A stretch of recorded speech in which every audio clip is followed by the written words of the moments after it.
Hey guys, tonight we're slipping quietly through the fog of time, winding back to a Rome that doesn't resemble your textbook statues and togas. No, here you are, a weary traveller stepping into the chaotic, unwashed heart of the Roman Empire. You take a deep breath and immediately regret it. The air is thick with smoke, sweat, sewage, and the pungent tang of fermented fish sauce. Welcome to Rome. You probably won't survive this. So before you get comfortable, take a moment to like the video and subscribe, but only if you genuinely enjoy what I do here. And if you'd like, post where you're listening from and what time it is for you. Always fun to see who's drifting off across the globe.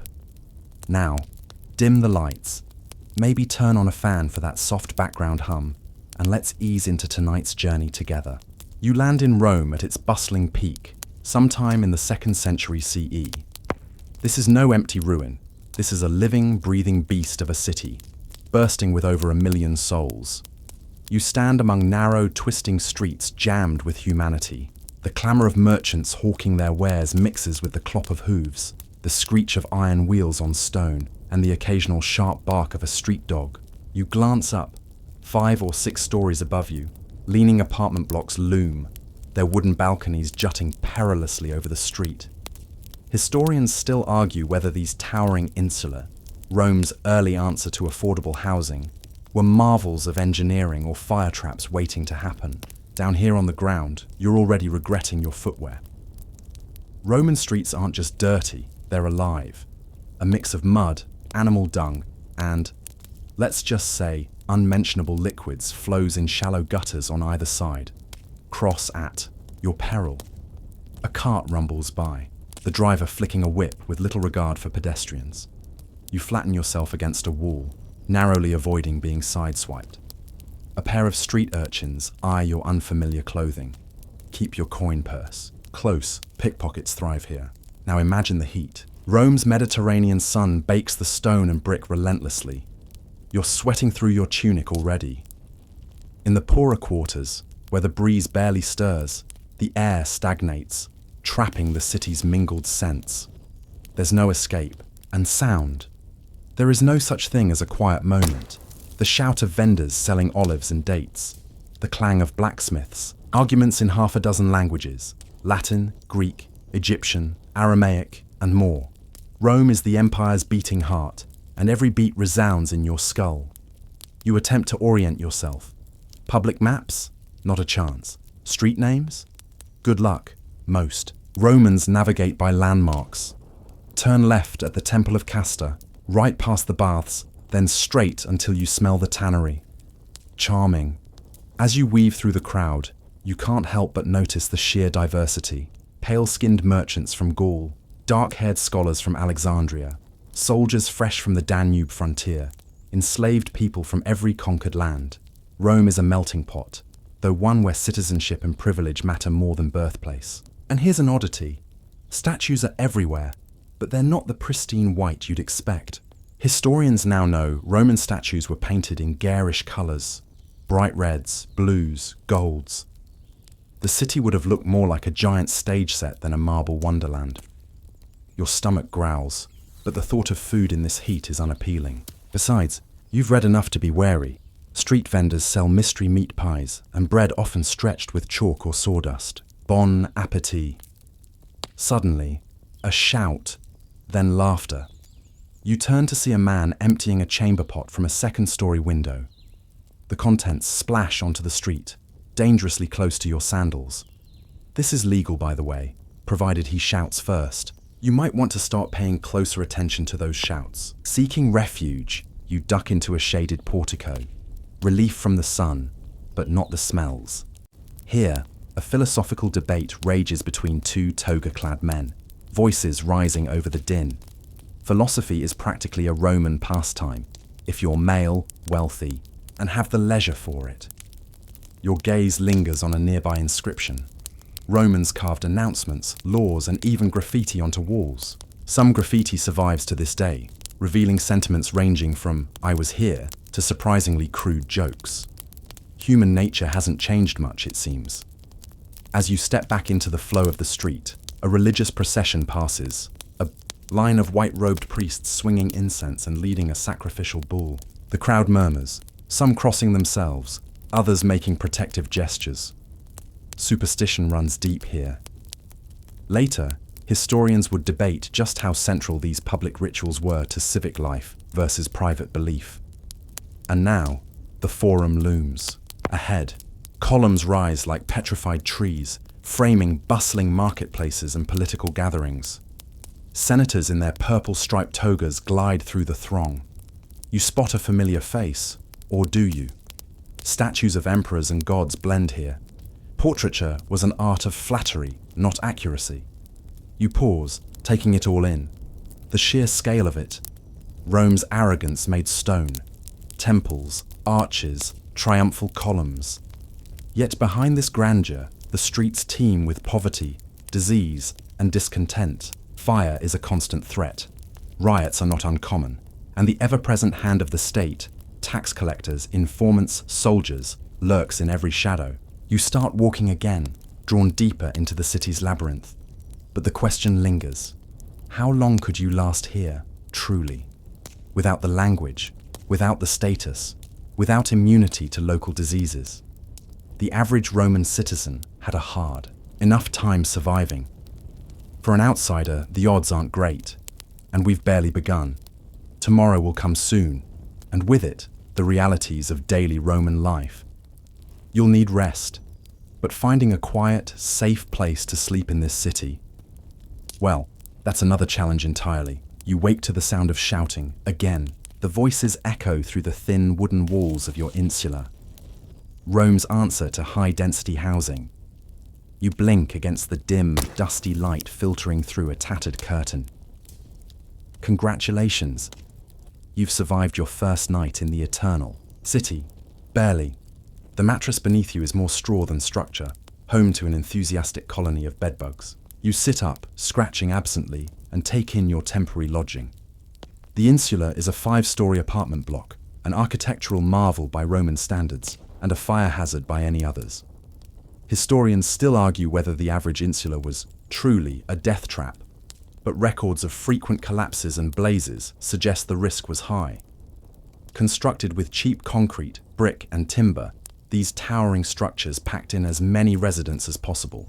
Space was profit, comfort, optional. Your room is barely larger than a modern closet. A small oil lamp sputters on a ledge. The walls are stained with soot from countless nights of burning olive oil for light. There's no plumbing, none. If nature calls, there's a pot under the bed. As you rise, the floor creaks ominously. Above you, footsteps thump. Someone's already up. Below, a baby wails. The walls seem thinner than parchment. Privacy? Forget it. You'll get to know your neighbors' arguments, cooking habits, and love lives whether you want to or not. Speaking of cooking, a pungent aroma wafts in from a nearby window, garum. The famed Roman fish sauce perfumes the entire block. You grimace. This beloved condiment is made from fermented fish guts, left to stew in the sun. Romans slather it on nearly everything. Some historians argue it was the Roman equivalent of ketchup, ubiquitous, divisive, and not to everyone's taste. You move cautiously toward the communal stairwell. It's steep, dark, and worn slick by countless feet. The higher you live, the cheaper the rent, and the greater the risk. Upper floors often lack direct water access and are the first to collapse in a fire. You're lucky, or not, to be on the 3rd floor. Descending the stairs, you pass other residents. A weary-looking mother balancing a basket of laundry, a grizzled ex-soldier with a limp, and a young man humming as he carries a bundle of wool. The building is a microcosm of Roman society.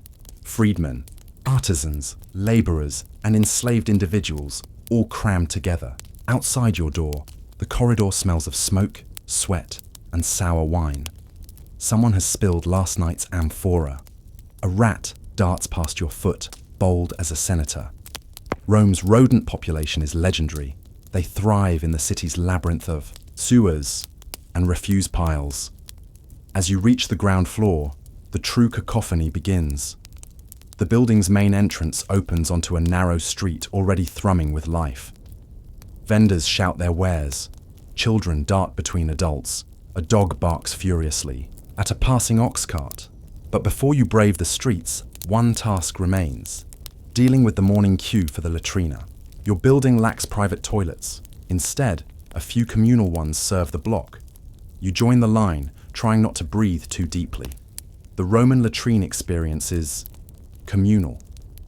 Stone benches with keyhole-shaped openings line a small, dim room. A channel of running water flows beneath. Privacy? None. You exchange awkward nods with your fellow patrons. For hygiene, a shared tersorium, a sponge on a stick, rests in a bucket of vinegar. You eye it warily. Historians still debate how effective this practice was. Some suggest the vinegar offered minimal sanitation. Others argue it spread more illness than it prevented.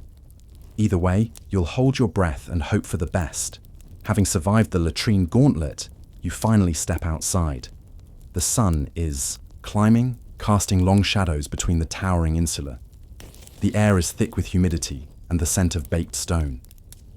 A few streets away, smoke rises from bakeries already at work. A man selling figs offers you a toothy grin. Fresh, only slightly bruised. You smile politely, stomach grumbling. But you've heard the tales. Vendors sometimes dust fruit with chalk to make it appear riper. Buyer beware. As you weave through the crowd, you marvel again at the sheer density of life. Rome is a city of constant construction and reconstruction. Crews of enslaved workers and free laborers haul stone, patch roads, and erect scaffolding. The emperor's building projects never cease. Grand monuments to imperial vanity. At a nearby fountain, women fill clay jugs with water. The aqueducts that feed these fountains are an engineering marvel. Gravity alone carries fresh water from miles away. Yet the city's pipes are lined with lead. Historians still argue how much this contributed to Rome's public health woes. Lead poisoning may have dulled more than a few Roman minds. Pausing to catch your breath, you notice graffiti etched into a nearby wall. Some messages are mundane. Marcus loves Julia. Others, more biting, beware the dog. And a few, surprisingly lewd. Ancient Romans weren't shy about expressing themselves in public spaces. A sudden commotion draws your attention. A man in a blood-red cloak strides past, flanked by armed guards. A senator, perhaps. Status is everything here. His purple-striped toga and retinue broadcast wealth and power. You step aside quickly. Offending the elite can have dire consequences. Nearby, an old woman sells charms and amulets from a faded cloth. Romans are a superstitious lot. You overhear her extolling the virtues of a lead tablet inscribed with protective spells. For good luck and love, she promises. Do they work? Historians remain divided. Some argue these objects provided psychological comfort more than actual protection. As the sun climbs higher, the city grows hotter, louder, more oppressive. You glance back toward your insula, now baking in the midday heat. How do the residents endure it day after day? Perhaps they grow used to it, or perhaps they simply have no choice. Already, your energy wanes. You've barely scratched the surface of Roman life, and already it's exhausting. The noise, the stench, the constant vigilance required to navigate the streets. It's enough to wear down even the hardiest traveler. And remember, you've only just woken up. The real challenges of a Roman day still lie ahead. But for now, you move forward, heart pounding, senses on high alert.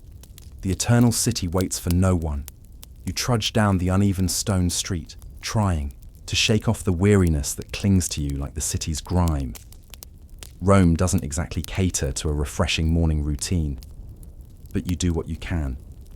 First things first, time to get presentable. In your room back at the insula, there wasn't much in the way of amenities. A small ceramic basin, a chipped bronze mirror, and a pot of water drawn the day before. You splash your face. The water is cold and vaguely metallic. Still, it feels better than nothing. For your teeth, the Romans have an interesting approach. You've managed to borrow a small twig chewed into a brush-like tip. and dip it into powdered pumice and crushed bones. You scrub, wincing. Historians still debate just how effective this regimen was. It may have kept teeth visibly clean, but likely eroded enamel over time. Oh, and bad breath. Let's just say the ancient world wasn't big on mints. A quick rub with olive oil soap follows, assuming you can find a bit. It's not the scented luxury we might imagine. Instead, it smells faintly of rancid olives, but it cuts through the sweat and grime. Roman soap was a basic mix of olive oil and ash, used mostly by those who could afford it. Many poorer citizens simply scraped their skin with a strigil, a curved metal tool, and called it a day. You eye your tunic. It's simple wool, rough against the skin and slightly damp from the humid air. Romans didn't change clothes daily. Laundry was expensive, and professional fullers cleaned garments with, brace yourself, urine. That's right. Ammonia-rich urine collected from public urinals served as a cleaning agent. Think of it as nature's dry cleaning with a side of stench. You pull the tunic over your head and cinch a belt around your waist. If you were wealthier, perhaps you'd don a toga. But wearing a toga is an art form in itself. A massive woolen garment requiring careful draping. Most people avoid the hassle unless appearing in court or at formal events. Now, your sandals. Leather thongs, worn, thin. You lace them up and brace yourself for another assault on the senses. Stepping back into the street, you join the morning tide of humanity. Merchants wheel carts piled with vegetables. Bakers emerge from their shops, faces dusted with flour. A group of legionaries strides past in formation, shields gleaming in the sun. You glance up and spot another curiosity. Small cages hanging from second-story windows. Birds. No, monkeys. Romans kept all manner of exotic pets, from parrots to monkeys to snakes. Pet monkeys were especially popular among the wealthy, though controlling them proved challenging. A flash of movement catches your eye. A man in a hooded cloak tugs at a passerby's belt and vanishes into the crowd. Pickpocketing is rampant here. The cleverest thieves even employed trained crows to snatch shiny objects. You pat your own pouch reflexively. As you wander, the clamour of the marketplace beckons. You pause at a stall selling cosmetics. Roman beauty standards were elaborate and often dangerous. Women applied lead-based makeup for a pale complexion, soot and antimony for dark eyes, and red ochre for lips. The cumulative effects of this chemical cocktail. Historians argue whether it caused widespread poisoning, but there's little doubt. It was less than healthy. Nearby, a man hawks love charms and aphrodisiacs. His most popular item, crocodile dung mixed with honey, applied as a supposed contraceptive. Yes, you heard that right. Crocodile dung. Ancient medical texts are filled with such dubious remedies. How effective were they? Let's just say modern science isn't kind to these methods. Continuing your stroll, you pass a public notice board covered in wax tablets and parchment scraps. News from across the empire, legal decrees and personal ads all vie for attention. Literacy rates were higher in Rome than in many ancient cultures, but still limited. Professional readers for hire would recite notices aloud for a small fee. A sudden downpour sends the crowd scattering. You dart under an archway, sharing space with a bedraggled poet mumbling verses and a pair of laughing children splashing in the runoff. Roman streets were prone to flooding. The city's drainage system, while impressive, struggled with sudden storms. The rain passes quickly, leaving steaming stone and deep puddles. You resume your walk, careful to avoid the worst of the muck. Ahead, you spot a small shrine tucked into a wall niche. Such lararia, household or street shrines, are ubiquitous. Offerings of fruit, wine, and small coins glisten before statuettes of household gods. Romans were deeply religious, blending state-sponsored rituals with countless personal devotions. Historians still debate the exact nature of individual belief versus public performance in Roman religion.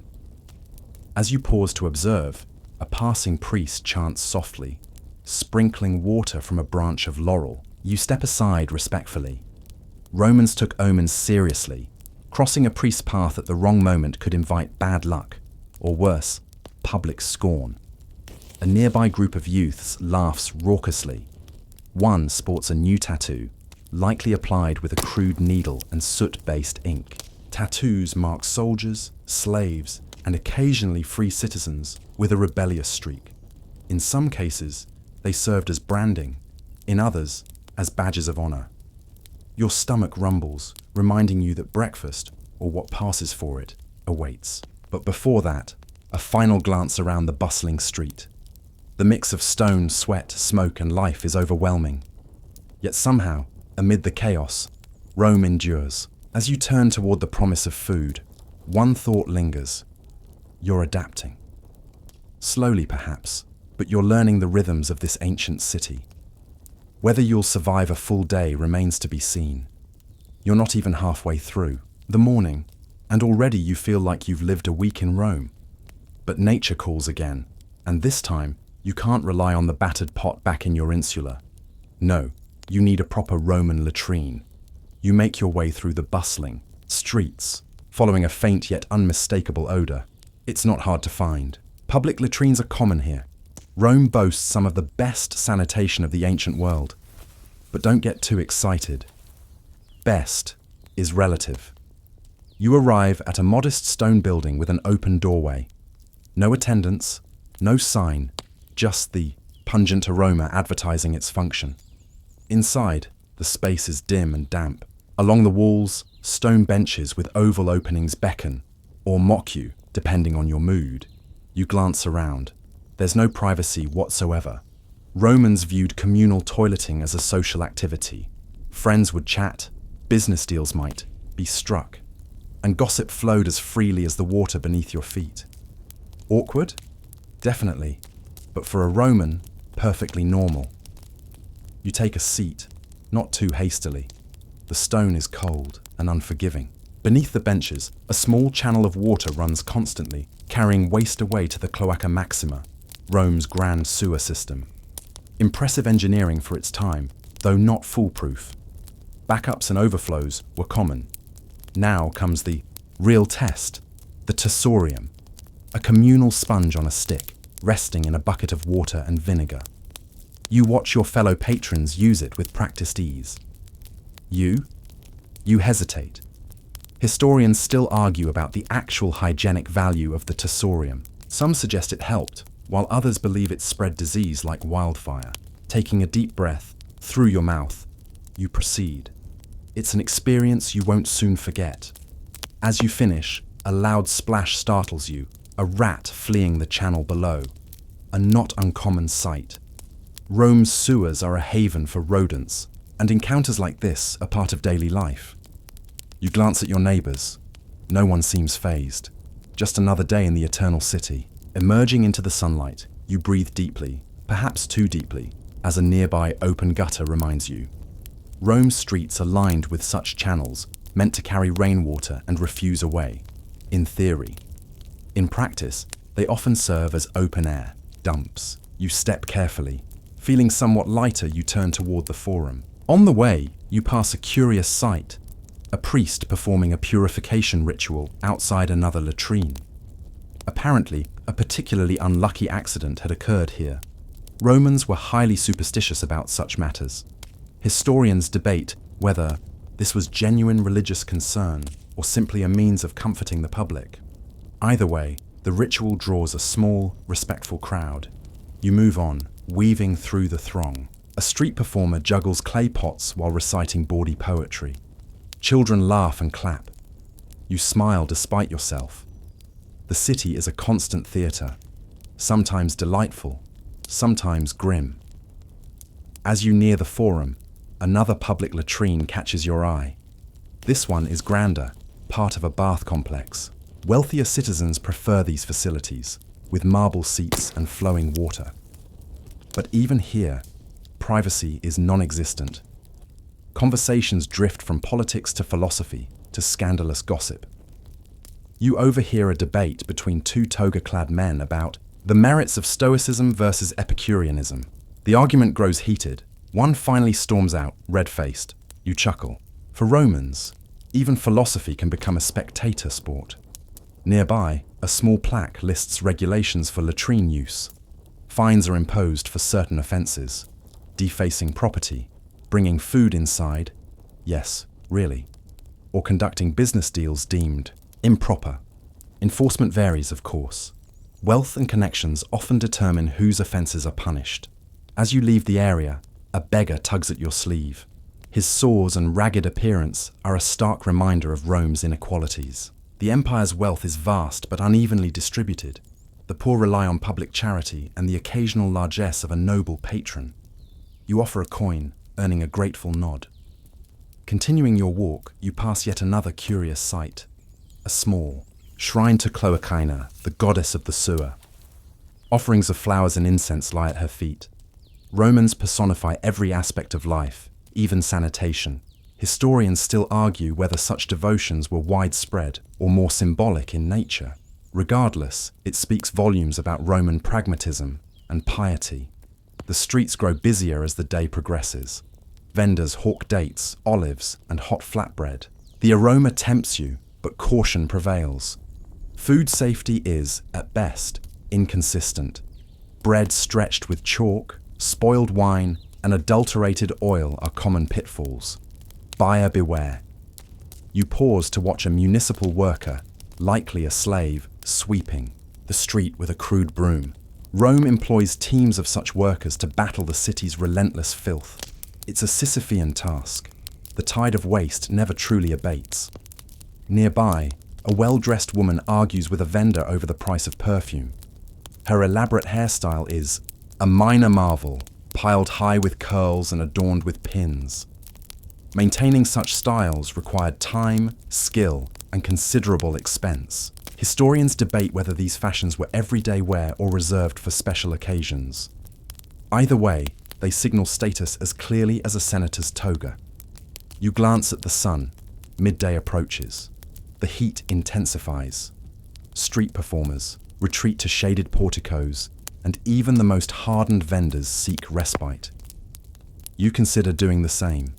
But first, one last look around. Rome is a city of paradoxes: grandeur and squalor, innovation and decay, reverence and irreverence. Even in its latrines, these contrasts play out. Engineering marvels sit side by side with primitive sanitation. Public rituals coexist with private discomfort. And through it all, life flows on, messy, noisy, and utterly relentless. You take a final, deep breath, gingerly, and step back into the crowd. One more Roman experience survived. Many more await. Your stomach growls again. A deep, insistent reminder that even in ancient Rome, you've got to eat. And after your latrine adventure, the thought of seeking out food seems almost comforting. Almost. You push through the crowded forum, weaving past senators deep in debate and merchants hawking everything from olives to painted pottery. A philosopher argues loudly with a fruit vendor about the nature of justice, gesturing wildly with a pomegranate. The fruit, for the record, looks bruised. You keep walking. Now, if you were a wealthy Roman, breakfast would have happened hours ago at home. Olives, bread, maybe some cheese, all served in relative peace. But for most of the population, including you today, meals are caught on the run, often from street vendors or cheap taverns called popinae. You follow the scent of grilling meat down a side street. A crowd gathers around a thermopolium, a kind of ancient Roman fast food stall. Its stone counter is inset with large jars called dolia, kept warm by a charcoal fire beneath. The aroma is mouth-watering. Spiced sausages sizzle alongside skewers of grilled vegetables. You jostle your way to the front, where a burly cook with singed eyebrows greets you with a grunt. You order cautiously, a skewer of what you hope is pork and a small hunk of coarse bread. No plates here, just a strip of fig leaf as a makeshift wrapper. You take a bite. The sausage is surprisingly good, heavily salted, seasoned with herbs, and probably safe. Probably. Food fraud is rampant in Rome. Historians still argue about the extent to which street food vendors padded profits with questionable ingredients. Ground meat might include offcuts, or worse. You chew slowly, trying not to think about it. Nearby, a pair of labourers devour lentil stew and flatbread.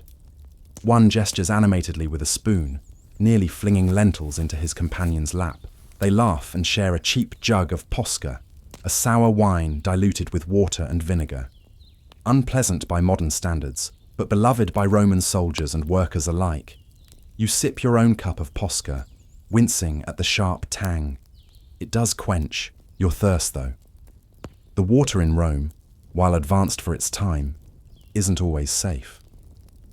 Lead pipes and contaminated cisterns contribute to frequent outbreaks of illness. Wine, even watered down, is often the safer choice. As you eat, a troupe of street performers arrives, jugglers, a lyre player, and a dancer clad in bright silks. The dancer moves with practiced grace, coins jingling at her belt. A small crowd gathers, tossing coins into a shallow bowl. Entertainment and dining go hand in hand here. In wealthier popinae, patrons might enjoy musicians, poetry recitals, or even dice games as they ate. But in public spaces like this, the show is free, and sometimes better. You finish your meal, wiping your hands on a scrap of cloth. The bread, dense and chewy, sticks to your ribs. You feel better already, though slightly wary of what your stomach might think later. Moving on, you pass another thermopolium offering, boiled chickpeas and baked dormice. Yes, dormice.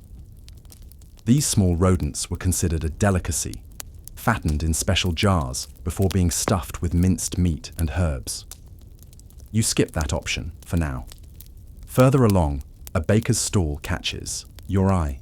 Fresh loaves, still warm from the communal oven, sit piled in baskets. You remember reading that Roman bread was often adulterated with chalk or sawdust to stretch the supply. Still, the aroma is heavenly.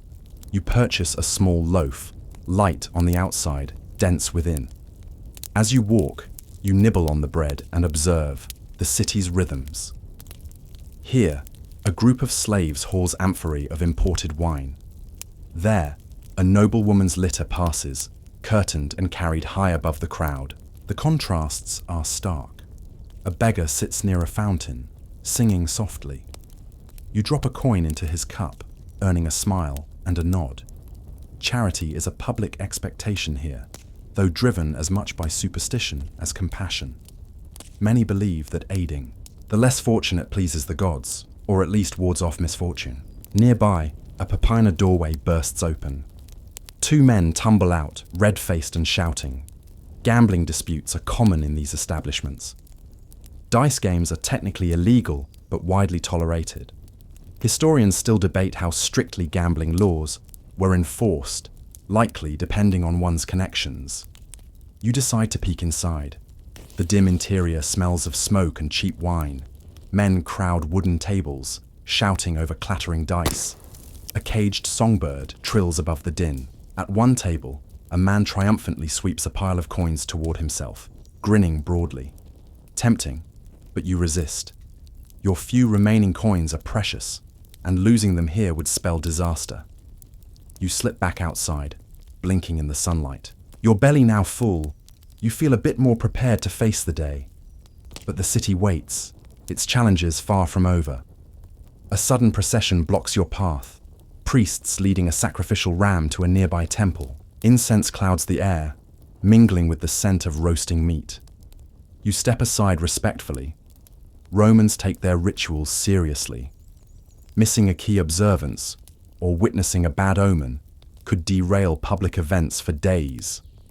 Historians still argue whether this was genuine piety or a convenient excuse for political maneuvering. Likely both. As the crowd disperses, you move on, mindful of your purse and your footing. You've navigated another essential Roman experience, grabbing a bite on the fly, and emerged unscathed. But as the sun climbs higher, so too does the city's frenetic energy. There's no rest here, not yet, and certainly not for an outsider trying to survive one more Roman day. Bellies fed, streets bustling, and the sun climbing high. This is when Rome truly hums with life. And for you, it means facing the daunting heart of the city, the Roman Forum. You head toward the sprawling space at the center of political and civic life.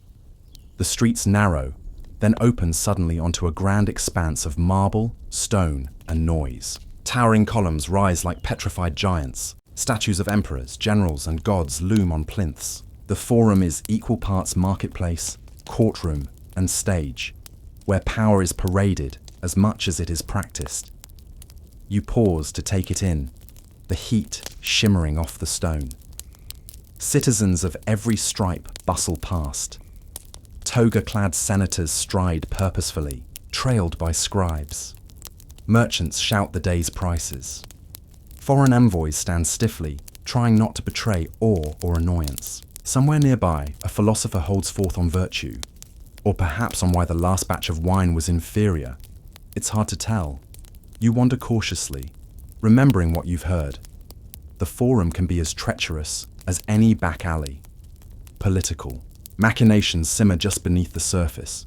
Speak out of turn, and you might draw the ire of a powerful patron, or worse. At the rostra, a grand speaker's platform, an orator is already in full flow. His voice booms across the square, punctuated by dramatic gestures. He rails against corruption, against grain shortages, against some poor governor whose misdeeds have become today's spectacle. The crowd eats it up, cheering and jeering by turns. You edge closer, fascinated. Public oratory is a prized skill here. Boys from wealthy families train for years in rhetoric, learning to sway hearts and minds. Historians still argue about how much these public performances truly influence policy versus simply entertaining the masses. But when words can stir a mob or sway a Senate vote, they hold real power. A patrician nearby leans over to a companion, murmuring, "He's angling for office." You file that nugget away. Every gesture here carries meaning. Even listening in the wrong company can mark you politically. You move on, eyes wide. A line of clients waits outside a wealthy patron's domus, hoping for favors or a few coins, in exchange for loyalty. This system of clientela, the web of obligations between patrons and clients, underpins much of Roman society. Historians debate whether it fostered social stability or simply entrenched inequality. Likely both. A sudden shout draws your gaze. In one corner of the forum, a trial unfolds in the open air. Roman courts often operate publicly, with magistrates presiding from elevated chairs. The case today involves accusations of fraud. A merchant accused of selling spoiled olive oil to the army. Soldiers heckle from the sidelines. You edge closer, heart pounding. Witnesses speak. Oaths are sworn. Documents read aloud. The accused protests vigorously. The magistrate listens impassively. Roman law is famously complex. 12 tables, imperial, decrees, senatorial edicts all intertwine. Legal advocates, or advocati, weave through these layers with practiced ease. A man near you mutters, bribed, no doubt. Corruption is no secret here. Justice often hinges on influence and wealth. Historians still argue how often the law truly protected the common citizen.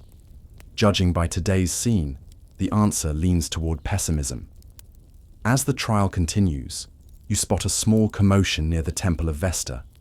Vestal virgins, priestesses, charged with maintaining the sacred fire, glide through the crowd. Clad in white, they embody Rome's spiritual purity. Their status is unique. They live apart from their families, protected but strictly bound by ritual and law. You watch in awe. Any harm to a Vestal is a dire offense, yet whispers trail behind. Them. One was rumored to have been seen speaking too freely with a young nobleman. Scandal or idle gossip.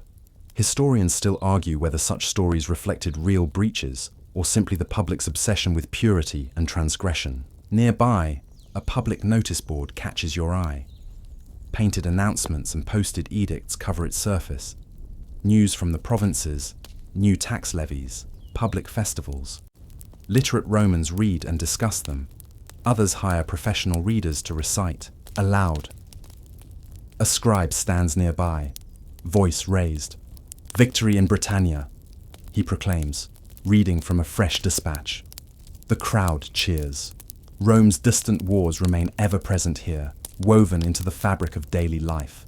You wander further, past marble columns and worn statues. A bronze figure of Julius Caesar draws a steady stream of admirers and detractors. Two old men argue beneath it, one praising Caesar's reforms, the other cursing his tyranny. The debate could easily last all afternoon. Romans excel at holding grudges across generations. A shady colonnade offers respite. You lean against a cool pillar, observing. Young men practice rhetorical exercises, their voices echoing. An elderly senator dictates a letter to a slave. Children dart between legs, playing at being soldiers. The forum is as much a living space as a civic one. Suddenly, trumpets sound. A magistrate's procession approaches. Lictors bearing fasces lead the way, symbolizing state authority. The crowd parts. You step back quickly. Being caught in such a parade could mark you politically, or worse, land you in trouble. As the official passes, a young woman whispers to her friend, seeking votes for the next election. Public appearances matter hugely here. Historians still debate whether such displays genuinely swayed the populace or simply reinforced existing power structures. Given the crowd's reaction, both seem likely. You exhale, the sheer weight of the forum pressing in. Every moment here is charged with meaning. To navigate it safely requires knowledge, caution, and a keen sense of timing. You've survived one circuit, but already your head spins from the layered signals and subtle dangers. As you step away, another orator ascends the rostra. The crowd gathers anew, hungry for words. You glance back one last time. Rome's heart beats loudest, here in marble and shadow and voice. But even this is only you ease out of the bustling forum, your mind swirling with the noise of politics, gossip, and grand speeches. But before you can regroup, another part of Roman life pulls you in, an audience with a powerful patron. Patronage isn't optional here. Without the backing of someone influential, navigating Rome is nearly impossible. Jobs, legal protection, social standing, all hinge on who you know. And today, you're lucky, or unlucky, enough to have secured an introduction to a middling senator named Marcus Fabius. His domus isn't far, nestled on a quieter side street. The house looms behind a high wall. You knock and are admitted by a grim-faced slave. The atrium inside gleams with polished marble and a shallow pool reflecting painted ceilings. Statues of household gods, lares and penates, watch from niches. You wait with a small crowd of hopefuls. Some clutch petitions, others bear modest gifts, baskets of figs, bolts of cloth. This ritual of the salutatio, the morning greeting, is both a performance and a power display. The more clients a patron receives, the greater his perceived influence. You glance around, nerves prickling. A man beside you mutters advice. Smile, speak clearly, flatter him, but not too much. You nod, easy for him to say. Finally, you're ushered into the tablinum, the patron's semi-public office. Marcus Fabius reclines on a couch, attended by scribes. He barely glances up as the line moves forward. Your turn comes. Heart pounding, you step forward. He looks you over. What do you seek? You manage a respectful bow. Work, if it pleases you, Dominus. Any task to prove my worth. A pause, then a faint nod. A minor errand. Deliver this letter to the praetor's clerk. Do so promptly. He waves a hand. Audience over. You accept the sealed letter, pulse racing.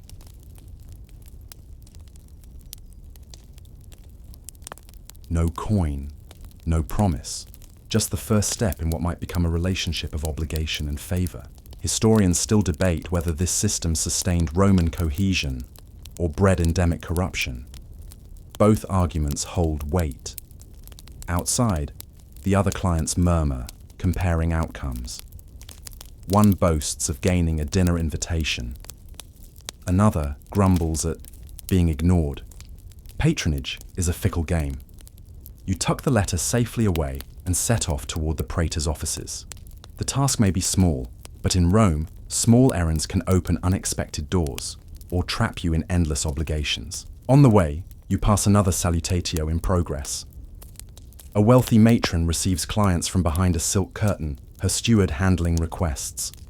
Women of status wield patronage too, often more subtly, but with real power. A scribe in the crowd explains, she can secure a place at the games or a seat at court. Influence comes in many forms here. You file that lesson away. As you near the Praetor's Hall, a dispute spills into the street. Two clients argue over who was promised a certain favor. Voices rise, fists clench. A lictor intervenes, restoring order. Patronage breeds competition as much as loyalty. You deliver the letter without incident, earning a curt nod from the clerk. Task complete, you feel a small surge of accomplishment. One favor done, perhaps another earned. On your return, you detour through a shaded portico, seeking respite. A philosopher lectures a knot of young men. True virtue lies not in the favor of men, but in the conduct of the soul. Noble words, but in practice, most Romans know better. Patronage shapes every corner of life. Nearby, a playwright grumbles to a friend, "My latest comedy rejected. His wife prefers tragedies." Even the arts bow to patrons' whims. Historians still debate whether this stifled creativity or ensured artistic survival. Likely, it did both. You linger, observing the subtle dances of deference and ambition. A former slave, now a freedman, boasts of securing a lucrative contract through his patron. Another man warns, beware. The greater the favor, the heavier the debt. Wise advice. For now, your entanglement is minor. But as favors accumulate, so do obligations. In Rome, few things come free. The sun dips lower. Patrons withdraw to private chambers or the baths. Clients disperse. Some content, others disgruntled. You join the flow, pondering your next move. Patronage, part lifeline, part snare. You've taken your first steps into this delicate dance. Whether it leads to opportunity or entrapment remains to be seen. But the day marches on, and Rome has more lessons yet to teach you. Stepping back into the streets of Rome after your brush with patronage, you're greeted by the late afternoon buzz. The sun hangs lower, casting long shadows that slant across marble columns and dusty cobbles. It's not the cool relief you'd hoped for. Rome's heat lingers, but at least the light softens. You meander along the Vicus Tuscus, a narrow street lined with shops and stalls. Here, commerce thrives in a relentless chorus of haggling, voices, clinking coins, and merchants shouting their wares. The sheer variety is dizzying. Textiles from the east, bronze trinkets, garum jars stacked like treasure. A silversmith polishes delicate earrings. A potter shapes bowls on a spinning wheel. An apothecary hawks mysterious powders and roots. One vendor even offers crocodile dung sunscreen. Remember that? You wisely pass. But you're drawn toward a bustling corner where a cloth merchant displays bolts of dyed wool and fine linen. Roman clothing is more complex than it looks. For citizens, the toga reigns supreme. Though by now you've noticed only the elite wear it regularly, it's impractical, cumbersome, and a blatant status symbol. Most Romans, like yourself today, prefer the tunic, a simple garment of wool or linen, belted at the waist. You eye a particularly soft piece of undyed wool. Tempting, but the price is steep. You move on.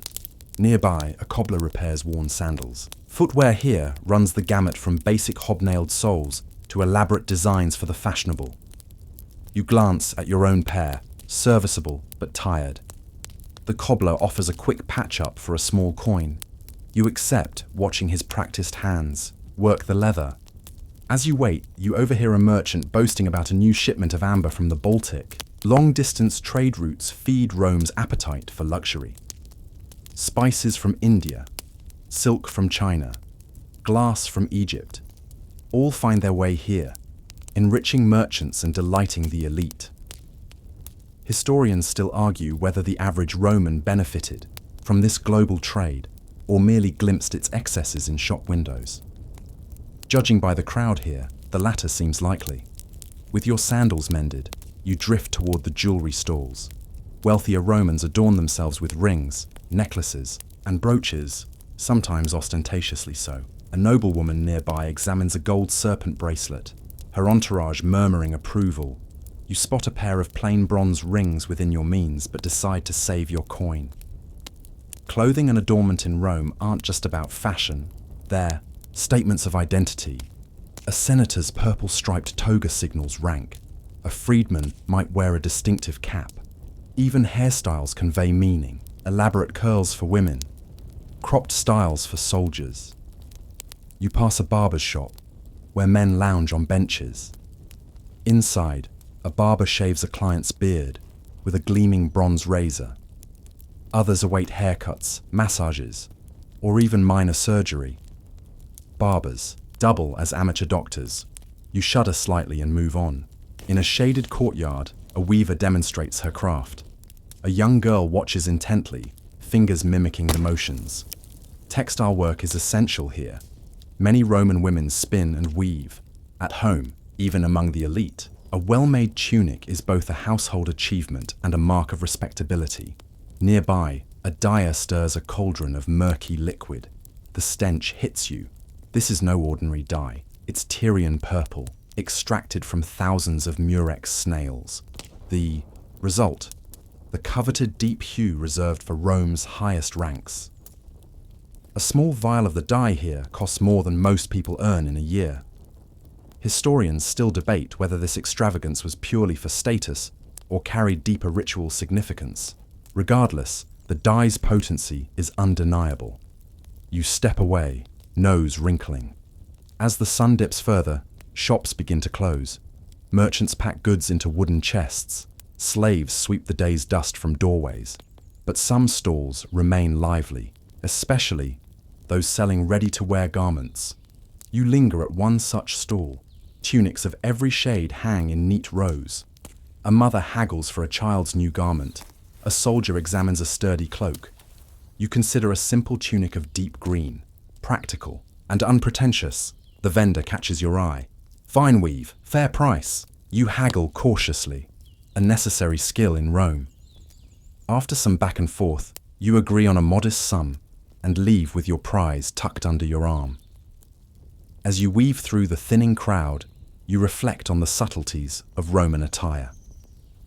Dress is armor here, declaring allegiance, ambition, and propriety.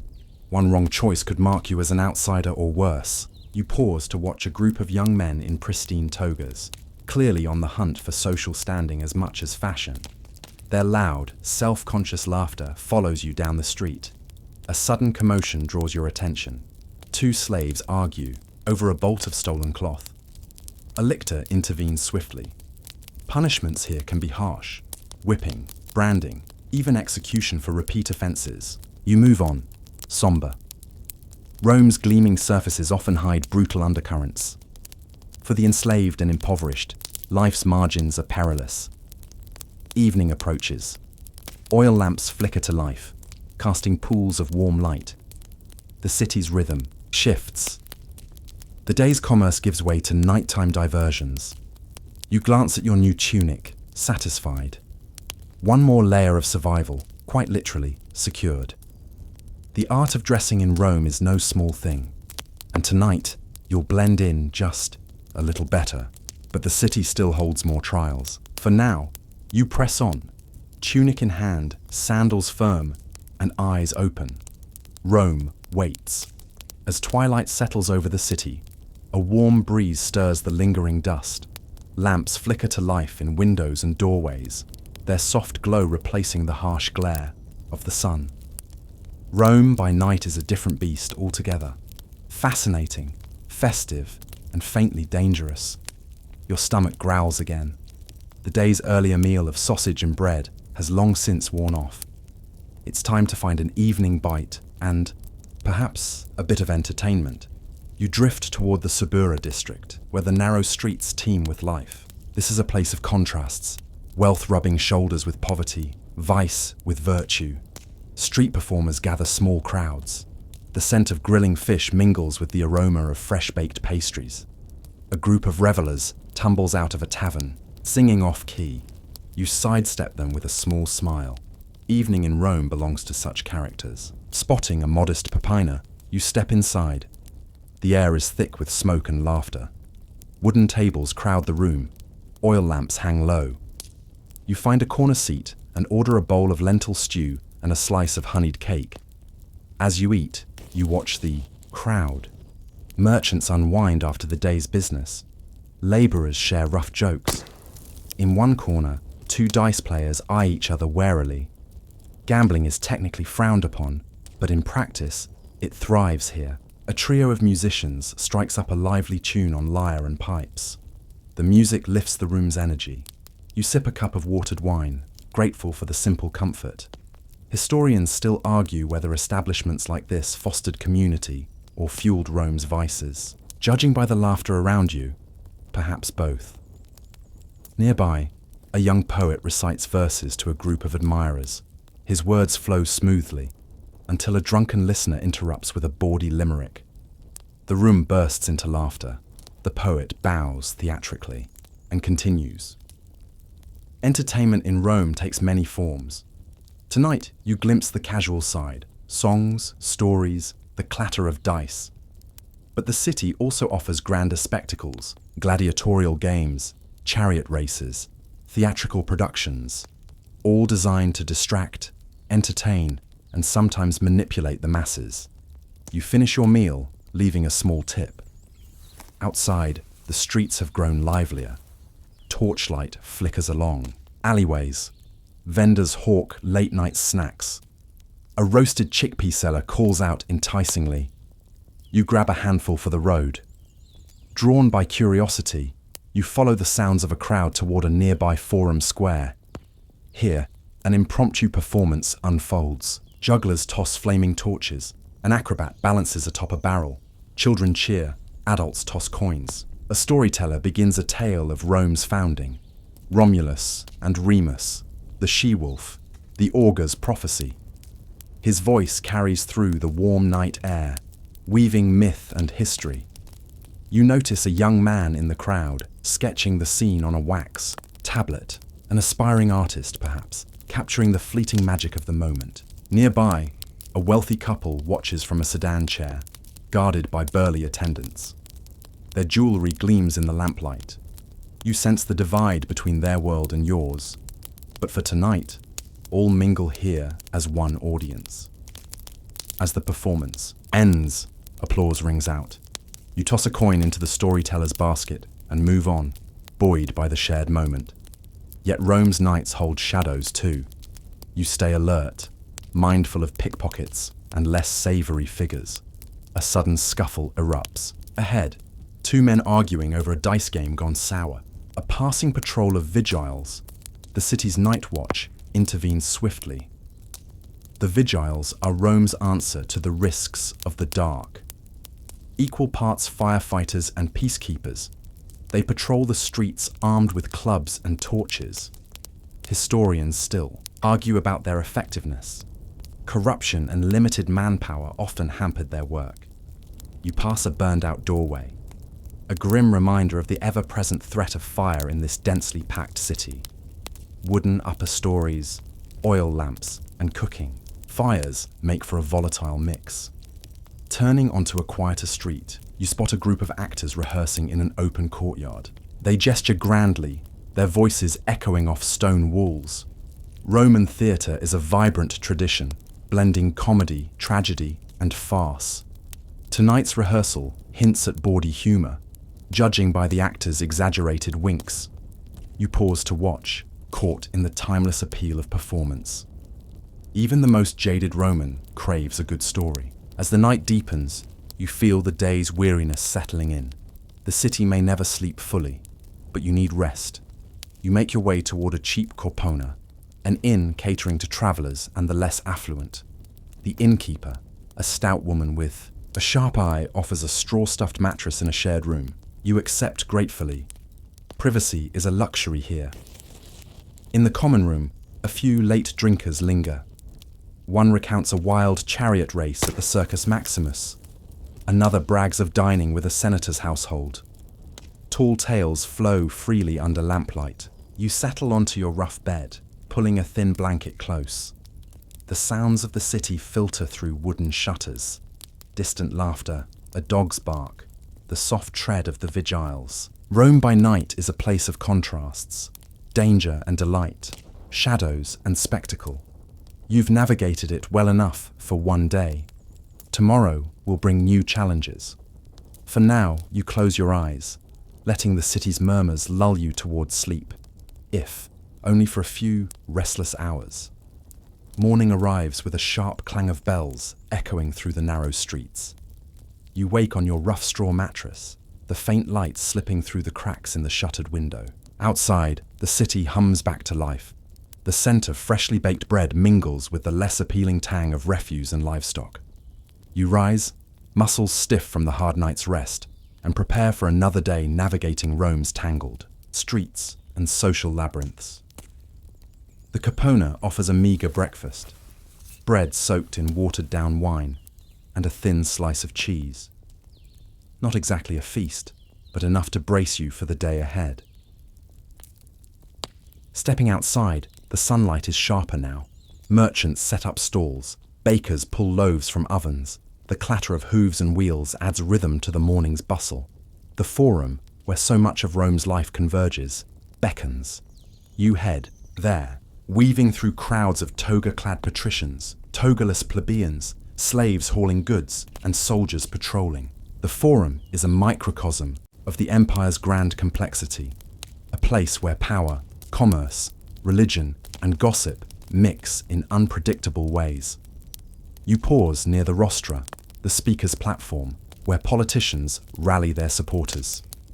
Today, a fiery orator denounces a rival's corruption, fingers jabbing the air. His words stir the crowd. Cheers and jeers ripple like waves. Historians still debate how much these public speeches shaped policy versus mere performance. Amid the clamour, you spot a taberna advertising thermi, the public baths, a welcome thought after yesterday's grime and sweat. Baths here are more than hygiene. They're social hubs, places to relax, gossip, negotiate deals, or even seek romance. You make a mental note to visit later, knowing the bath's communal. Spaces often reveal as much about Roman society as any forum speech. Nearby, a group of scribes hurriedly transcribe notes. The Romans prized record-keeping. Their archives spanned legal decrees, census data, and personal letters. Literacy rates varied, but the scribes' work was essential in maintaining Rome's sprawling bureaucracy. Your own handwriting is shaky, but you catch a few words from their murmurs, mentions of grain shipments and tax levies. Food supply was a constant concern.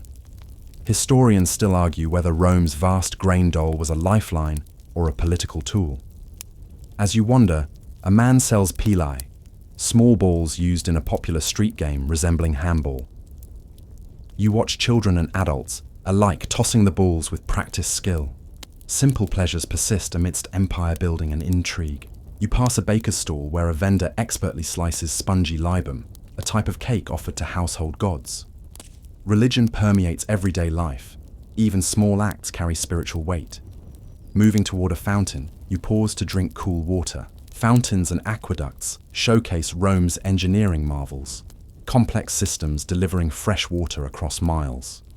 The reliability of this supply is still debated by historians, with some arguing occasional shortages caused social unrest. A street preacher nearby warns of moral decay and the wrath of the gods.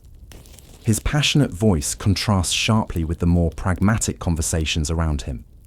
Religious fervor, superstition, and politics are tangled threads in Rome's fabric. Feeling the morning's energy, you step into a nearby taberna to collect messages and perhaps catch a word with locals. The chatter is lively, talk of upcoming gladiatorial games, rumors of a new senator, and complaints about rising taxes. Among the patrons, a freedman recounts his rise from slavery, crediting his patron's support. Patronage once again weaves through the scene, subtle but inescapable. Your day is only beginning, and already Rome reveals itself as a city of contradictions, wealth and poverty, piety and vice, opportunity and danger. You take a deep breath, ready to dive back into this swirling world. The mid-morning sun climbs higher as you weave through the bustling streets. Leaving the Forum behind, you head toward the bustling port district of Ostia. the gateway to Rome's vast Mediterranean trade network. It's a short but lively journey along dusty roads, where carts laden with goods jostle for space alongside pedestrians and livestock. Ostia is alive with a chaotic energy, unlike the more polished streets of central Rome. Salt air mingles with the clatter of ship rigging and the briny scent of fish markets. Here, the pulse of empire beats loudest, goods arriving from across the known world, carried by countless merchants, sailors, and laborers. You pause near the bustling docks where ships from Alexandria, Carthage, and even distant Britannia unload exotic cargo. Barrels of olive oil, sacks of grain, amphorae filled with wine, and bundles of spices change hands under the watchful eyes of customs officials. The harbour's cranes and pulleys groan with effort, moving goods from ship to shore. Workers shout in a dozen languages, coordinating the dance of loading and unloading. The sheer scale of this operation is staggering. Rome depends on this flow of resources, yet historians still argue how well the system handled crises like piracy or weather disruptions. Nearby, a fishmonger shouts prices, brandishing a slippery catch of sea bream. You watch as customers haggle fiercely. Fresh fish is a prized commodity, especially among the wealthy. You remember the garum, the fermented fish sauce that flavors almost every Roman dish. It smells odd, but is surprisingly addictive. A little further along, a cluster of sailors swap stories over mugs of watered wine. Their tattoos and rough accents mark them as veterans of distant ports. One boasts about navigating the treacherous Strait of Messina. Another laments missing his family back in Hispania. Trade in Ostia isn't just goods. It's ideas, cultures, and even rumours. News from far-flung provinces arrives here first, often accompanied by whispers of rebellion, political intrigue, or the latest imperial decree. You step into a horium, a large warehouse storing grain. Inside, sacks tower almost to the ceiling, guarded by armed slaves. The grain supply is Rome's lifeline. Any disruption could trigger unrest. Historians debate how much control the state exerted over these warehouses versus private merchants. Near the warehouse, a guild of shipwrights work tirelessly, repairing vessels battered by storms and wear. Their skill keeps Rome connected to its empire, yet their craft remains humble compared to the grandeur of the city itself. You glance at your own worn sandals and threadbare tunic, feeling both humbled and oddly proud to be part of this vast, interconnected world. As the sun climbs higher, the port grows louder. Horns signal departing ships. Merchants shout last calls. Children dart between crates. It's a noisy, vibrant tapestry of life and commerce. You find a quiet spot near a shrine dedicated to Neptune, god of the sea. Here, sailors leave small offerings, coins, shells, even miniature ships, hoping for safe voyages. You pause, reflecting on how much faith this sprawling empire places in gods both mighty and mundane. From the harbour, you glimpse the horizon where sea meets sky, a reminder of Rome's boundless ambitions and its fragile reliance on distant waters. The day's heat begins to weigh on you, and it's time to return to the city's heart. But Ostia's bustling energy lingers, a reminder that Rome's power flows through its ports as surely as through its marble streets. You leave the noisy port behind, stepping onto a quieter road that leads back toward the city's heart. The afternoon sun now burns stronger, casting a golden haze over the rooftops. Your tunic clings damply to your skin, and you're grateful for the brief breeze teasing the leaves of the street-side plane trees. On your way back, you pass the sprawling Campus Martius, a vast open space once reserved for military exercises, now a mix of parks, temples, and public gathering spots. It's buzzing with activity. Children play ball games, older men debate philosophy, and vendors sell refreshments from wooden carts. A group of youths practice the peeler game you saw earlier, tossing small leather balls with impressive skill. You watch a boy catch a ball with a triumphant grin, remembering your own clumsy attempts earlier in the week. The Campus Martius also hosts a range of public buildings, including the towering Pantheon. You pause before its massive portico, gazing up at the grand columns and the dome that seems to float effortlessly above. The Pantheon is a marvel of engineering, its oculus letting sunlight pour in like a spotlight from the gods themselves. Historians still argue about how the Romans managed such architectural feats without modern technology. Some speculate divine inspiration, others credit meticulous planning and an army of skilled laborers. You lean toward the latter, admiring human ingenuity. Nearby, a temple priest offers a small handful of incense to a bronze statue, murmuring prayers. Religion in Rome is both personal and public, a complex web of rituals designed to keep the gods pleased and the city safe. You smell the faint sweetness of burning frankincense mingling with the dust and sweat of the crowd. You continue walking, passing a thermae, the baths of Agrippa. Steam rises from its pools, and the sounds of water splashing drift through open windows. Public baths are one of Rome's greatest social inventions, a place where people of many classes mingle, relax, and refresh. You consider stopping, but decide to press on. Baths require time and coins, luxuries you can't always afford. Besides, you've heard stories of the baths as hotbeds of gossip and intrigue. Whether that's true or just rumor, historians remain divided. A sudden shout draws your attention. A street vendor accidentally knocks over a basket of ripe figs. The fruit spills across the cobblestones, drawing a small crowd eager for bargains. You smile, watching the scramble. Some things never change. You buy a few figs, their sweetness a welcome contrast to the day's dust and heat. Eating, you wander into a quieter alley where you find a humble shrine to household gods. Small statues and offerings rest on a simple altar, a reminder of how spirituality permeates daily life, even in the busiest city. Nearby, an old man carves a wooden figurine, his hands steady despite years. Artisans like him keep traditions alive, crafting objects both useful and sacred. Your path takes you past the insulae, the crowded apartment blocks where most Romans live. They're tall, noisy, and often precariously built. Fires and collapses are common, making life here precarious for the lower classes. You wonder what it would be like to call one home.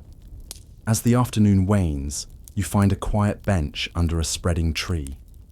You sit, letting the day's noise fade into a gentle hum. The smells of roasting meats and fresh bread drift from nearby kitchens. Children's laughter rings out in the distance. Rome is a city of contrasts, grandeur and grit, splendor and struggle. You feel caught somewhere in between, a witness to it all. The sun begins to dip, painting the sky in soft pinks and oranges. Tomorrow promises new challenges, but for now, you savor this fleeting moment of calm. Evening approaches as the sky shifts from warm amber to dusky purple. The city's pulse slows, trading the frenetic energy of midday for a more measured rhythm. You find yourself wandering toward the Subura district again, the part of Rome known for its crowded streets, taverns, and a certain edge of danger. The narrow alleys here twist unpredictably, lined with cramped dwellings stacked several stories high. Laundry hangs overhead like colorful banners, swaying gently in the cooling breeze. The scent of cooking fires mixes with less savory odors, of refuse and animals. Despite the chaos, there's life and warmth here. Children dart between adults, shouting and playing games with makeshift balls. Vendors call out, hawking everything from fresh bread to cheap wine. You pass a blacksmith's forge, where sparks fly from glowing metal, and the rhythmic hammering echoes through the street. You notice the subtle signs of Roman daily life, the graffiti etched onto walls proclaiming political slogans or crude jokes, the faded posters advertising upcoming gladiatorial games, and the occasional shrine to local deities tucked into doorways. As you walk, a group of musicians strikes up a lively tune. Their instruments, flutes, tambourines, and a lyre, fill the air with cheerful sound. People pause to listen or dance, their worries momentarily forgotten. You slip into a nearby popina, a small tavern filled with locals. The smell of roasting, meat and spiced wine wraps around you like a cozy blanket. You find a seat at a rough wooden table and order a modest meal. lentils stewed with herbs, and a slice of crusty bread. Around you, patrons share stories, laughter, and occasional disputes. A group of young men debate politics heatedly, while an older woman nods knowingly from her corner. The atmosphere is informal, but charged with the energy of everyday survival. The tavern keeper, a stout woman with sharp eyes, moves efficiently between tables, balancing plates and pouring wine. She greets you with a nod, clearly used to strangers passing through. Historians still argue whether such taverns were merely places for food and drink or hubs for political plotting and social unrest. Judging by the intensity of conversation, perhaps a bit of both. As the meal settles in your stomach, you overhear talk of the upcoming Saturnalia festival, a time of gift-giving, role reversals, and revelry. It promises a welcome break from the usual order, if only for a few days. You sip your watered wine, feeling the warmth spread through your chest. The tavern's noises blur into a gentle hum, the perfect backdrop for easing into the night. Outside, the streets glow under oil lamps and torches. Shadows dance along walls, and laughter spills from open windows. Rome by night is alive with possibility, both the kind that comforts and the kind that warns. As you leave, a stray dog crosses your path, tail wagging. You give it a small piece of bread, and it accepts the gift with a grateful glance before disappearing into the alleyways. Walking back toward your lodging, the city feels vast and unknowable, yet somehow familiar. You carry its stories with you, the grand and the humble, the sacred and the profane, all woven into a restless tapestry under the Roman sky. The night deepens as you settle back into your modest lodging. The muffled sounds of the city fade into a distant murmur, replaced by the steady drip of water from a cracked ceiling and the soft creak of wooden beams settling. Your bed of straw isn't exactly cloud-like, but tonight it promises a chance to rest your weary limbs. Before closing your eyes, you reflect on the day's impressions. Rome's complexity hums through every stone and street. The grand structures like the Pantheon contrast sharply with the Insule's cramped apartments. You're struck by how public spaces, from the Forum to the baths, serve as stages for both power plays and everyday life. Sleep feels elusive, though as your mind drifts back to that heated debate near the Forum. Politics in Rome aren't just words. They shape lives and fortunes. You remember the orator's fiery speech and the crowd's shifting moods. Hope one moment, anger the next. Historians still debate the real influence of these public forums, whether they genuinely swayed policies or mainly entertained and distracted the masses. A sudden noise stirs you, a rat scurrying across the floorboards. Not quite the comforting background noise you'd hoped for, but strangely fitting in this city where danger lurks beneath the surface. You think about the slaves you saw today, working tirelessly in warehouses and homes. Their lives were harsh, often invisible, yet essential to Rome's functioning. Some gained freedom, becoming freedmen, but many remained trapped in a cycle of servitude. Their stories remind you that Rome's splendor rests on unequal shoulders. Outside, the moon casts silver light on the city's rooftops. You imagine the Senate chambers, silent now, where powerful men plot Rome's future. You wonder if any of them ever lie awake as you do, haunted by uncertainty or burdened by ambition.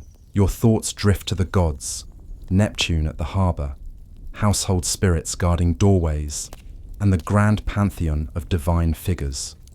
Rome's religious tapestry is vast and intricate, blending official ceremonies with private rituals. Some say this faith kept the empire stable. Others argue it masked deeper anxieties. The distant howl of a dog brings you back to the present.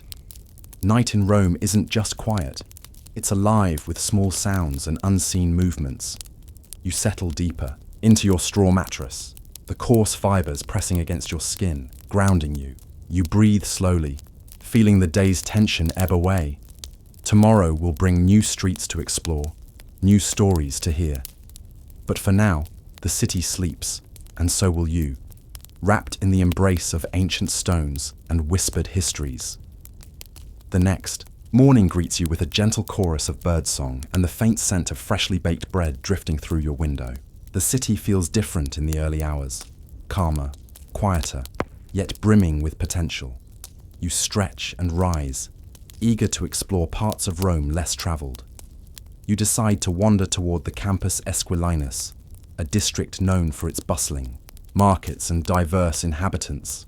The streets are lined with stalls selling everything from fragrant herbs and spices to bolts of colourful cloth. Vendors shout their wares, competing to catch the attention of passers-by. Among the crowd, you notice people from all walks of life: merchants from Gaul, artisans from Asia Minor, freedmen chatting in groups, and soldiers heading to their posts. The city's diversity is striking. Rome truly is a melting pot of cultures and languages.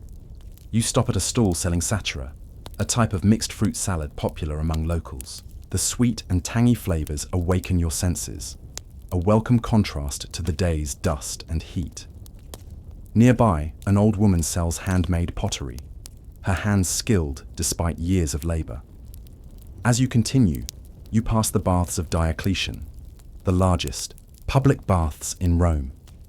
Steam billows from the massive complex, promising relief from the midday sun. You overhear snippets of conversation about the bath's elaborate heating systems and social importance. Historians still debate how accessible these grand baths were to ordinary Romans versus the elite. Nearby, a street artist sketches portraits for coins. You watch as he captures the weary smile of a passing merchant, the delicate lines bringing the man's character to life. Art and culture flourish even in the most unexpected corners of the empire. You find a quiet spot to rest by a small fountain, adorned with carved lions. The cool water trickles soothingly, a peaceful respite amid the market's hustle. Children play nearby, their laughter mingling with the calls of vendors and the clatter of carts. Reflecting on the morning, you realize how Rome's daily life blends the mundane with the extraordinary. Behind the grandeur of emperors and senators lies a city pulsing with ordinary joys, struggles, and routines. The sun climbs higher, and you prepare to delve deeper into Rome's vibrant neighborhoods, ready to uncover more stories hidden in its winding streets. Midday finds you drawn toward the Aventine Hill, a quieter and greener part of the city favored by wealthy families and secret societies alike.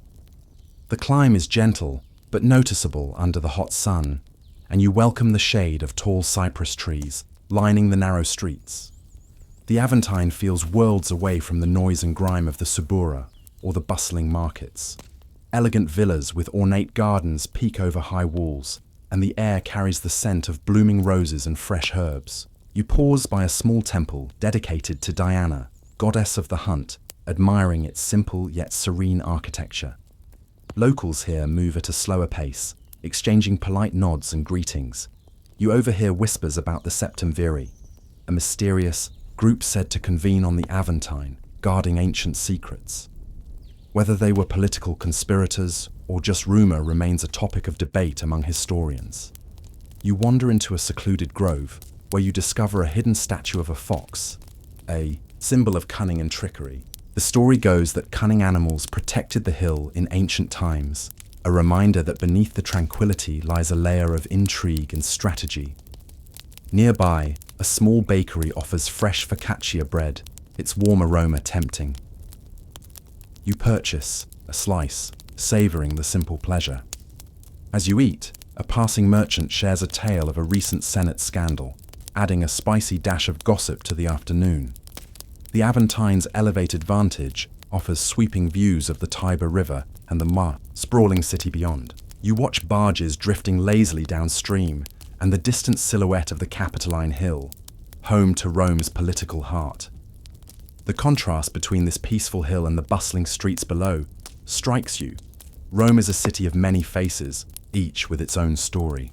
You wonder what secrets lie buried beneath the tranquil gardens and quiet temples. As the afternoon light softens, you head toward a small shrine where locals leave offerings of wine and bread, hoping for protection and favor. The scene feels timeless, a gentle reminder of how faith weaves through the city's fabric.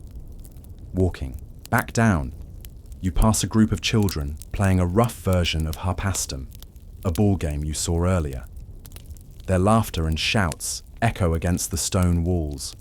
grounding you in the enduring rhythms of life. The Aventine leaves you with a sense of calm and mystery intertwined, an invitation to look beyond the obvious and appreciate the layers of Rome's ancient soul. As the afternoon shadows lengthen, you find yourself drifting toward the sprawling Palatine Hill, the legendary birthplace of Rome and the seat of imperial power. The path here is steeper and lined with ruins of palaces and temples, their crumbled stones whispering of emperors long gone. You wander through the remains of Augustus's residence, imagining the lavish life he led amid frescoed walls and marble floors. The hilltop offers breathtaking views over the Forum and the Circus Maximus, reminding you how closely power and spectacle intertwined in Roman life. The Palatine's gardens, once filled with exotic plants and statues, now blend with wildflowers and grasses. You spot the occasional tile or column half buried in earth, evidence of centuries of history layered one atop another. Historians still argue about how much influence the Palatine had beyond its physical prominence. Was it truly the heart of Rome's governance, or more a symbolic throne for its rulers? Your stroll seems to balance both ideas. Near the ruins, a group of archaeologists carefully brush away dirt, uncovering fragments of pottery and inscriptions. Their work feels like a dialogue across time, piecing together stories from shards and dust. You pause at a small altar, scarred by time but still dignified, imagining the ceremonies that once took place here. The sense of reverence mingles with the hum of insects and distant city sounds, a quiet reminder that this hill was once the epicenter of an empire. A sudden breeze carries the scent of wild thyme and rosemary, mingling with the warmth of sun-warmed stone. You close your eyes for a moment, letting the atmosphere settle around you. Nearby, a stray cat slinks through the ruins, its movements fluid and watchful, an unofficial guardian of these ancient grounds. You smile, noting how life persists even amid decay. Descending the Palatine, you pass the remnants of the imperial stables and storage rooms, a reminder that even the grandest rulers depended on practical infrastructure. It's a humbling thought, grounding the lofty in the everyday. As you leave the hill, the sky shifts toward dusk, painting the city in soft pinks and purples. You carry with you the weight of history and the faint echo of imperial footsteps fading into the twilight. Evening falls gently as you make your way toward the Circus Maximus, once the grand arena where chariot races thrilled tens of thousands. Now, the vast oval space lies quiet, grass reclaiming the ancient tracks where thunderous hooves once pounded. You can almost hear the roar of the crowd, the clash of wheels, and the shout of victorious charioteers. The circus was more than sport. It was political theatre, a way for emperors to gain favor and distract restless citizens. Historians still debate how much of the crowd's enthusiasm was genuine and how much was carefully orchestrated. Walking along the perimeter, you spot faint outlines of seating tiers and remnants of starting gates, worn by centuries. The sheer scale of the structure overwhelms you. It could hold nearly 250 spectators, more than many modern stadiums. Nearby, vendors once sold snacks and souvenirs, and betting was rampant. You imagine the smells of roasted meats, spilled wine, and the dust kicked up by speeding horses. The atmosphere must have been electric, a sensory overload in every sense.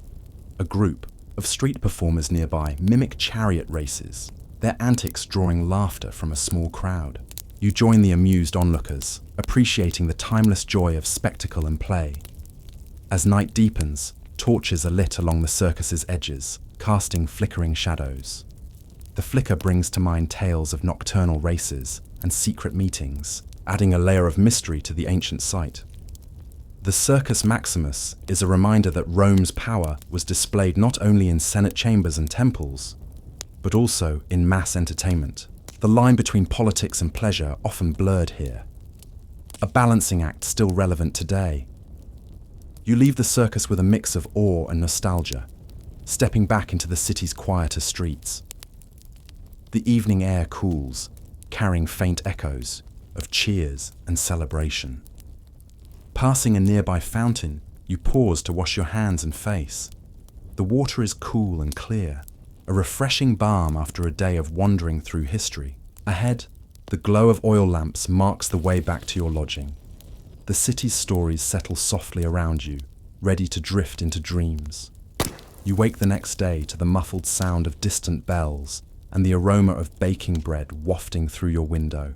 The city is just stirring, and you decide to visit one of Rome's quieter, more reflective places, the Jewish ghetto nestled along the Tiber's edge. Walking toward the Tiber, the river sparkles under a soft morning light, and you catch the faint scent of riverweed and fish. The stone bridges arch gracefully, connecting the hills and neighborhoods of this sprawling city. You cross the Pons Fabricius, the oldest Roman bridge still in use, and marvel at how centuries of footsteps have worn its stones smooth. The Jewish ghetto, established by imperial decree, is a cramped, often neglected quarter with narrow streets and modest homes. Despite the hardships, the community thrives, maintaining traditions and rituals passed down through generations. You notice small shops selling spices, religious items, and fresh bread shaped into symbolic forms. Here, the rhythms of daily life are marked by prayer and study, but also by the challenges of living within restrictive laws and social prejudices. Historians still argue about the degree of interaction and tension between the Jewish community and the broader Roman population. You pass a synagogue, where a group of men gather for morning prayers, their voices rising in unison, filling the narrow street with solemn melody. The scene feels intimate and ancient, a reminder of faith's endurance amid adversity. Nearby, a street vendor sells honey and figs, offering you a taste. The sweetness contrasts with the rough stone walls, a small pleasure in a tough neighborhood. You walk along the Tiber's banks, watching barges loaded with goods, grain, wine, olive, oil, making their way to markets throughout the empire. The river is Rome's lifeline, a vital artery for commerce and communication. Looking back toward the city, the skyline is a jagged silhouette of domes, spires, and towers. The contrast between the ghetto's modest streets and the grandeur beyond strikes you. Rome is a city of stark contrasts and layered histories. As you leave the ghetto behind, you feel the weight of stories both painful and resilient. The city embraces all its people, even those pushed to its margins. You breathe deeply, the river air fresh with possibility, and continue your journey through Rome's endless stories. The sun climbs higher as you head toward the vast and busy Forum Boarium, the ancient cattle market near the Tiber. The air here hums with activity, the calls of merchants, the lowing of cattle, and the clatter of carts over cobblestones. This area is a lively mix of commerce and daily survival. You pass through open stalls filled with fresh produce, olives glistening under the sun, ripe figs, and bundles of aromatic herbs. Butchers skillfully carve meat while buyers haggle over prices. The mingling scents of leather, hay, and fresh bread create a rustic perfume unique to marketplaces worldwide. Near the riverbank stands the iconic Temple of Hercules Victor, its marble columns weathered but proud. You pause to admire its circular shape, a rarity among Roman temples, reminding you how architectural styles blended Greek influence with Roman innovation. You overhear traders discussing the latest shipments arriving from distant provinces, spices from Arabia, fine textiles from Egypt, and rare gems from India. Rome truly was a nexus for goods from across the known world. Historians still debate how much of this wealth filtered down to ordinary citizens versus enriching the elite.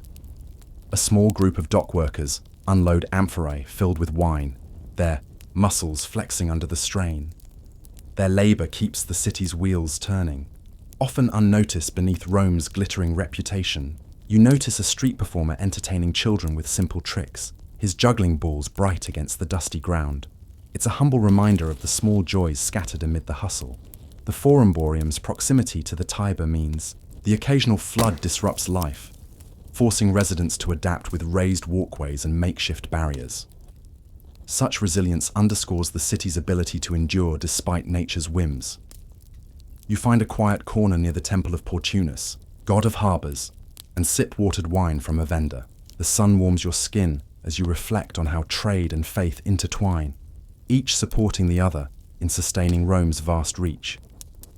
As you leave the market behind, you hear the faint tolling of bells and the distant murmur of prayers from nearby temples, echoes of a city constantly in motion yet rooted in tradition. The afternoon sun casts long shadows as you wander into the Campus Martius, the sprawling field once dedicated to military training and public gatherings. Today, it's a patchwork of open spaces, temples, and bustling civic life, a microcosm of Rome's social pulse. Children kick around a leather ball, laughing and shouting as they mimic the soldiers they see drilling nearby. The air vibrates with the rhythmic clang of swords and the barked commands of centurions, a reminder that Rome's military might is never far from everyday life. You pass the towering column of Marcus Aurelius, its spiraling reliefs depicting battles and triumphs. The intricate carvings tell stories of struggle and glory, though historians still debate how accurately these monuments represent the harsh realities of war. Nearby, vendors sell simple meals, bread dipped in olive oil, fresh cheese, and salted fish, fuel for soldiers and civilians alike. The mingling aromas stir your hunger as you pause to watch a troupe of actors performing a comedic skit on a makeshift stage. The Campus Martius is also home to Rome's voting assemblies, where citizens gather to voice their opinions. You overhear murmurs about recent political reforms and power struggles, illustrating how democracy and autocracy coexist in uneasy tension. A fountain sprays cool water, attracting tired workers and children seeking relief. You take a moment to splash your face, feeling the refreshing coolness settle your thoughts. Nearby, an elderly man recounts tales of past battles to a circle of attentive listeners, his voice soft but animated. His stories blend fact and legend, reminding you how history is shaped by memory and myth. As you move through the field, you spot an open-air gymnasium where young men practice wrestling and discus throwing. The emphasis on physical fitness reflects Rome's belief in strength, discipline, and readiness for both war and civic duty. The Campus Martius, with its mix of military, political, and recreational spaces, embodies Rome's complex identity, a city built on power, community, and performance. You linger a while longer, absorbing the energy and contradictions, before stepping toward the setting sun and the promise of evening reflections. Twilight descends softly as you approach the Theatre of Pompey, the first permanent stone theatre in Rome, a monument to entertainment and political ambition. Its grand facade rises against the darkening sky, promising stories both on stage and behind the scenes. You imagine the throng of citizens filling the tiered seats, eager for comedy, tragedy, or political speeches disguised as drama. The theatre wasn't just a place of leisure. It was a platform for power, where alliances were forged and rivalries played out under the spotlight.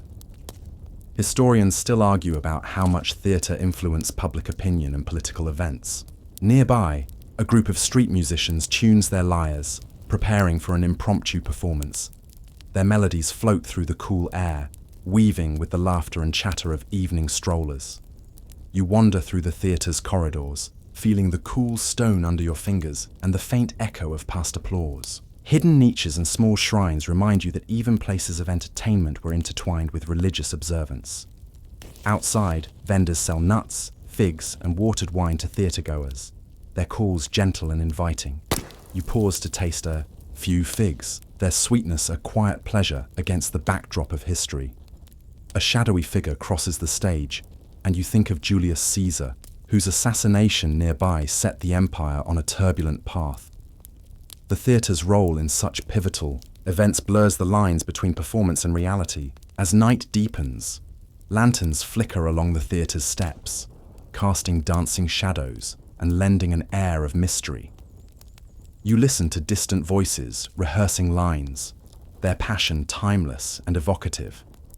Leaving the Theatre of Pompey, you feel the pulse of Rome's cultural heartbeat, one of spectacle, intrigue, and human drama played out under open skies. The city's stories wrap around you like a soft cloak as you step into the quiet streets, ready to rest and dream of emperors, actors, and the eternal city's endless stage. Night deepens, and you find yourself wandering the dimly lit streets near the Porta Maggiore, one of Rome's grand city gates. The massive arches loom above, illuminated by flickering torches and the occasional lantern, casting long shadows on the worn stones beneath your feet. This gate is more than just an entrance. It's a symbol of Rome's vast reach and unyielding strength. You pause to trace the carvings on the gate's walls, imagining the legions that marched through here, the traders who passed with precious goods, and the countless travelers seeking fortune or refuge. Nearby, you hear the soft murmur of water flowing through the ancient Aqua Claudia aqueduct, its graceful arches stretching across the landscape. The engineering marvel supplied Rome with fresh water, supporting baths, fountains, and homes.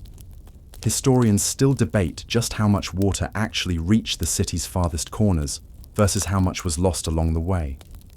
The area is quiet now, but once, this bustling crossroads was filled with the noise of carts, soldiers, and citizens. You catch the faint scent of wood smoke and herbs, reminders of cooking fires and apothecaries. A stray dog pads past, its movements slow and cautious under the night sky. You follow a narrow alley lined with ivy and faded frescoes, the paint flaking but still hinting at stories of gods and heroes. You reach a small shrine where locals have left offerings, coins, wine, and tiny figurines, hoping for protection.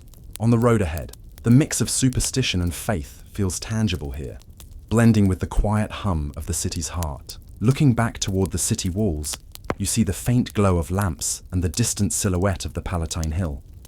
The juxtaposition of strength and vulnerability, permanence and decay, fills you with a gentle melancholy. You breathe in the cool night air, feeling both a part of this ancient world and an outsider passing through.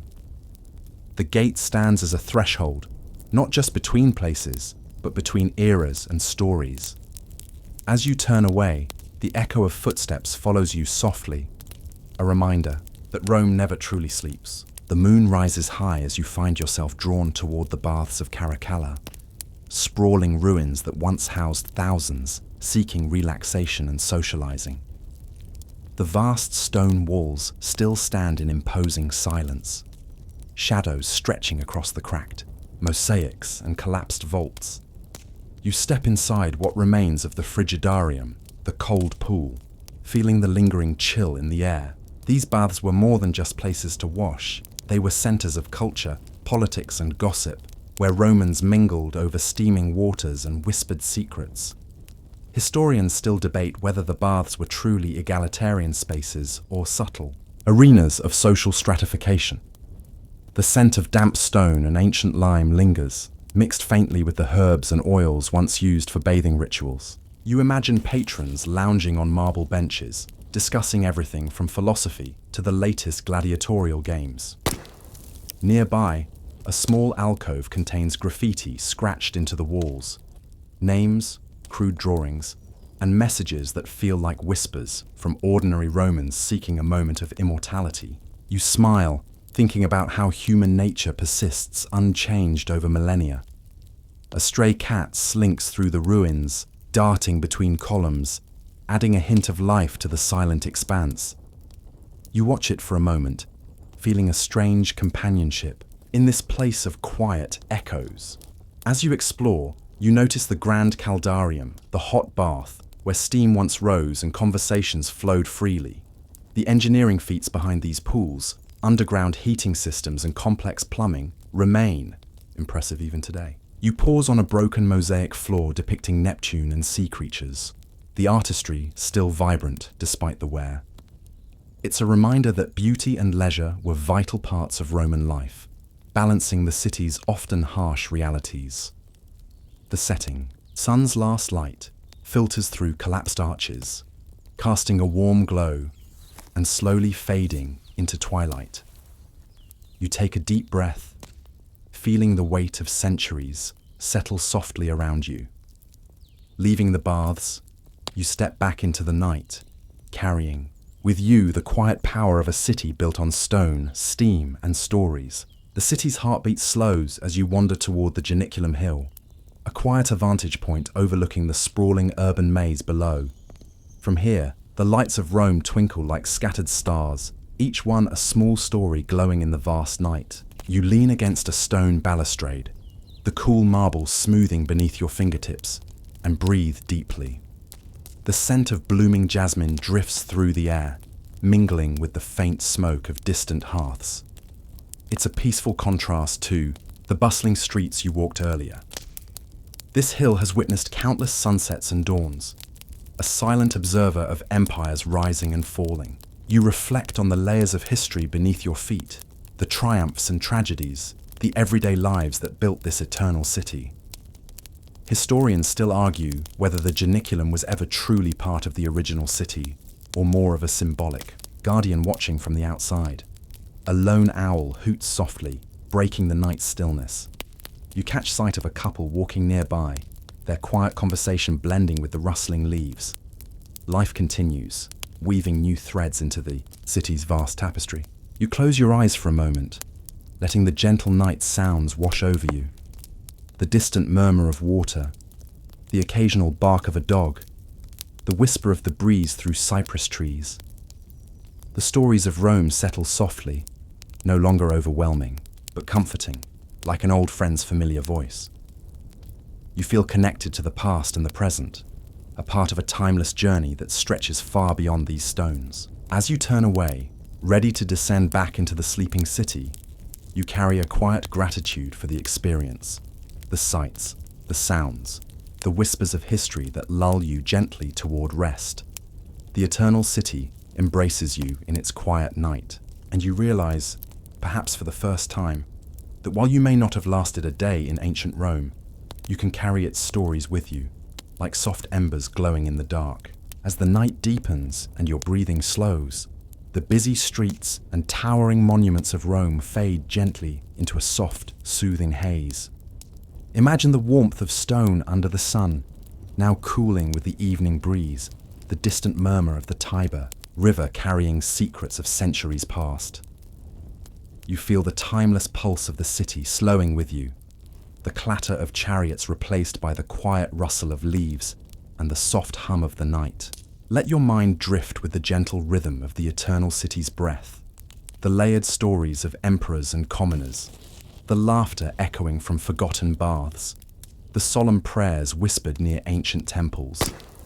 Each memory becomes a lullaby, a soft thread pulling you toward peaceful rest. There is no rush here, no urgency, just the gentle unfolding of time, a slow, steady rhythm that carries you deeper into calm and quiet.